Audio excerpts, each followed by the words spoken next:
अभी हम यहाँ पर डिटर्मिनेशन ऑफ रेजिडेंशियल स्टेटस के बारे में एक छोटा सा इंट्रोडक्शन लेंगे।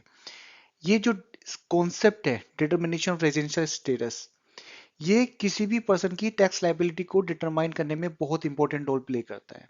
वो क्यों? सपोज करो कोई पर्सन है वो यूके में जॉब करता है, यूके मतलब उत्तराखंड नहीं, यूनाइटेड किंगडम, इंग्लैंड में जॉब करता है।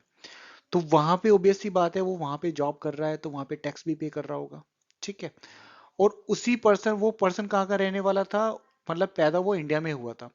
तो अगर हम उसके पैदा होने के बेस पे इंडिया में भी टैक्स लगाएं और उसके ऊपर यूके में भी टैक्स लगाएं, तो यार वो तो परेशान ही हो जाएगा इतना टैक्स देके, है ना, पॉसिबल नहीं है।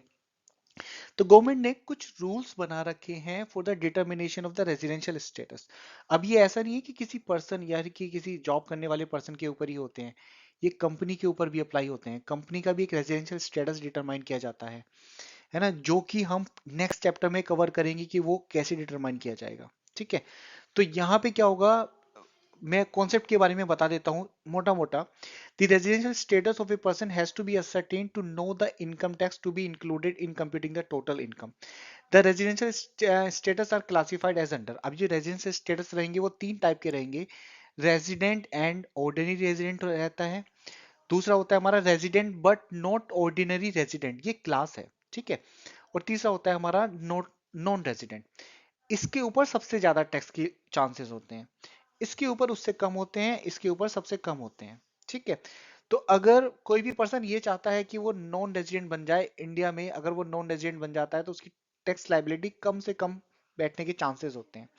लेकिन उसको जो सरकार कुछ बेनिफिट्स होती है ना, वो बेनिफिट्स उसको नहीं देती है ना।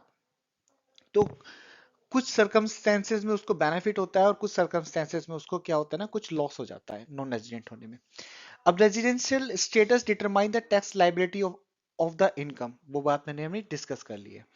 अब क्या होता है कि जिसमें एक एग्जांपल भी है, हमने एग्जांपल क्या लिया है, income earn and receive outside India will not be taxable in the hands of the non resident but will be taxable in case of a resident and not ordinary resident. तो ये example क्या कहता है कि जो income earn करी जाती है किसी पर्सन के द्वारा आउटसाइड इंडिया, यानी कि वो यूके वाला पर्सन ना, वो यूके में क्या कर रहा था, यूके में वो जॉब कर रहा था। तो जो जो वो यूके में जॉब कर रहा था, जो उसने आउटसाइड इंडिया अर्न किया, that will not be taxable in the hands of non resident. यानी कि अगर वो यूके में अर्न करने वाला पर्सन नॉन रेजिडेंट था, तो उसके हाथों में वो इंडिया में टैक्सेबल नहीं होगा। लेकिन अगर वो रेजिडेंट है एंड ऑर्डिनरी रेजिडेंट है, तो उस कंडीशन में वो टैक्सेबल बन जाता है ना। Moreover a deem resident is always a resident but not ordinary resident. तो जो डीम रेजिडेंट होता है ना, वो क्या होता है, वो हमेशा रेजिडेंट होता है लेकिन वो नॉट ऑर्डिनरी रेजिडेंट माना जाता है।